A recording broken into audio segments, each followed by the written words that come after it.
Assalamualaikum warahmatullahi wabarakatuh. Selamat pagi semuanya. Apa kabar hari ini? Apakah sehat?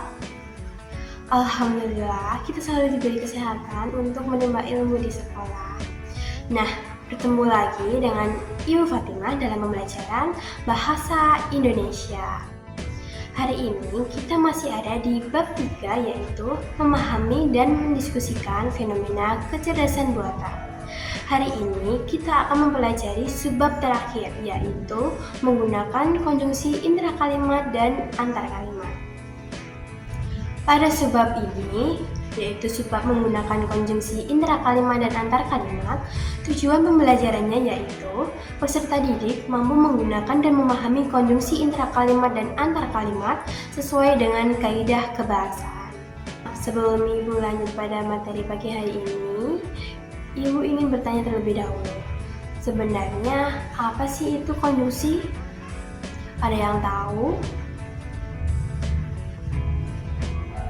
Mari kita ketahui konjungsi menurut KBBI.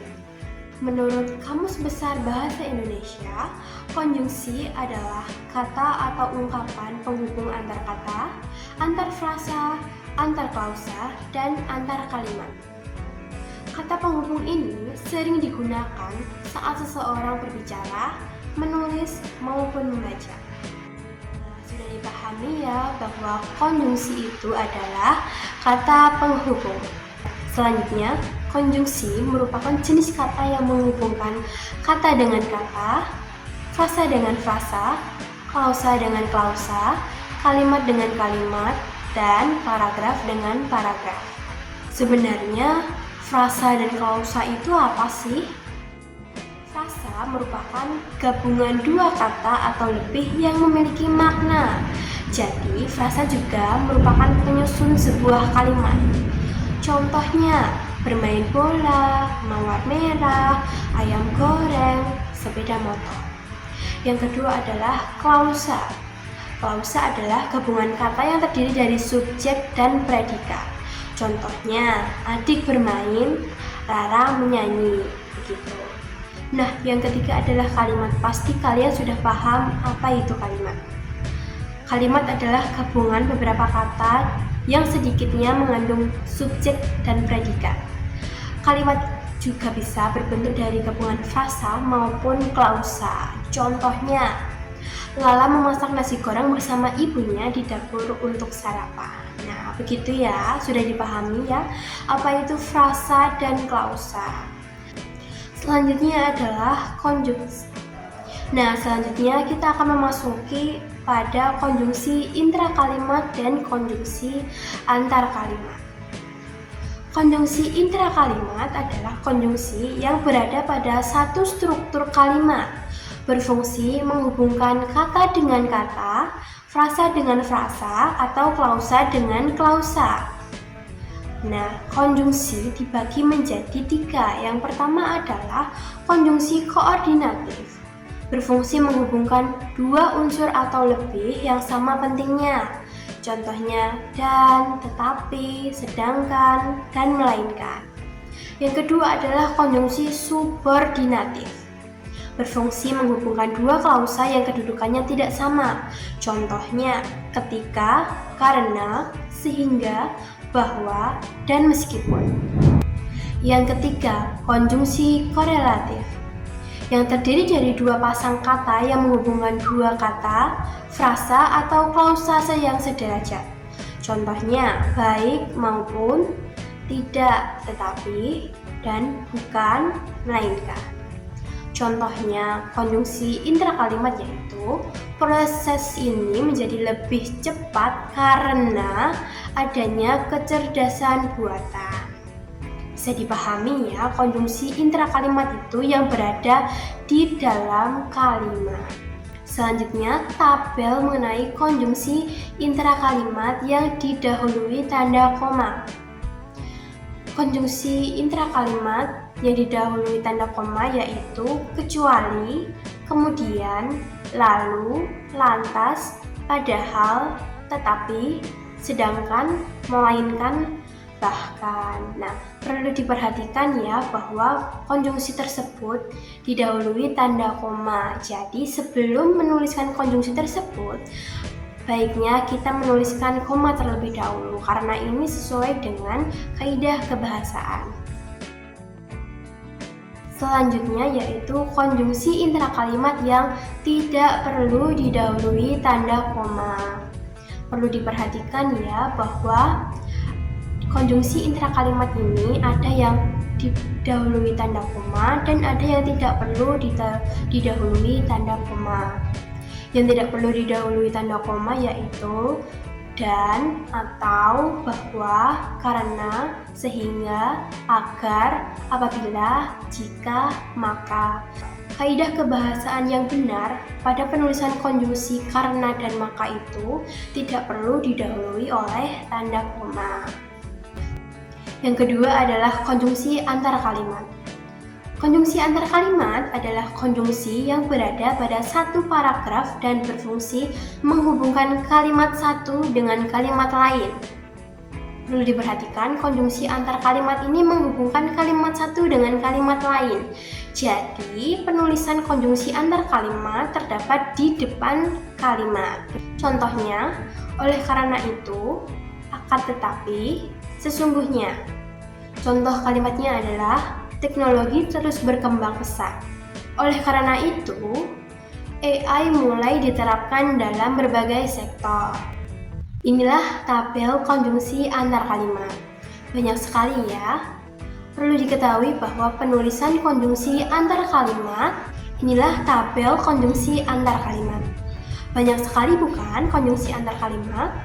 Perlu diketahui bahwa setelah penulisan konjungsi antar kalimat, harus dibubuhi tanda koma setelah kata tersebut. Bisa dibedakan ya jika konjungsi intrakalimat didahului tanda koma. Jadi, tanda koma itu sebelum kata konjungsi, lain dengan konjungsi antar kalimat. Konjungsi antar kalimat dituliskan terlebih dahulu kalimat konjungsinya, setelah itu baru dibubuhi tanda koma, begitu. Selanjutnya, mengenai makna konjungsi. Konjungsi bisa digunakan dalam berbagai hal, serta terdapat makna tersendiri dalam konjungsi tersebut. Misalnya, yang pertama yaitu penambahan atau penggabungan. Contoh konjungsinya adalah dan, serta, selain itu, di samping itu. Yang kedua, pemilihan. Contohnya, atau. Yang ketiga, sebab atau alasan. Contohnya, sebab, karena. Yang keempat adalah akibat. Contohnya, sehingga, maka, akibatnya. Yang kelima, tujuan. Contohnya, agar, supaya. Yang keenam, syarat atau pengandaian. Contohnya, jika, apabila, seandainya. Yang ketujuh, menanyakan waktu atau konjungsi temporal. Contohnya, sejak, setelah itu, sesudah itu. Konjungsi di bawah ini penulisannya masih belum tepat. Mari kita benahi bersama-sama. Tapi sebelumnya, Ibu akan beri waktu kalian 3 detik untuk membenahi kalimat tersebut.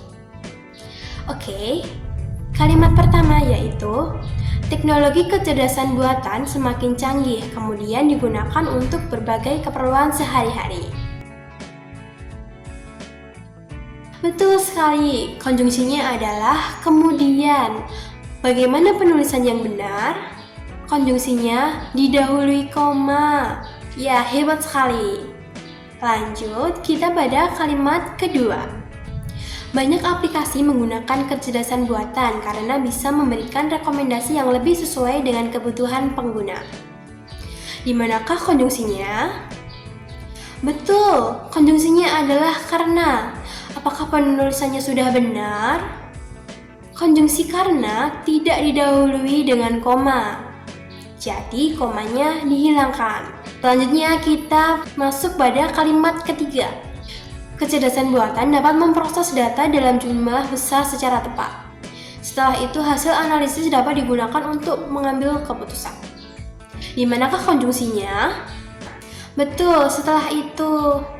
Termasuk apakah konjungsi tersebut? Ya, termasuk konjungsi antar kalimat.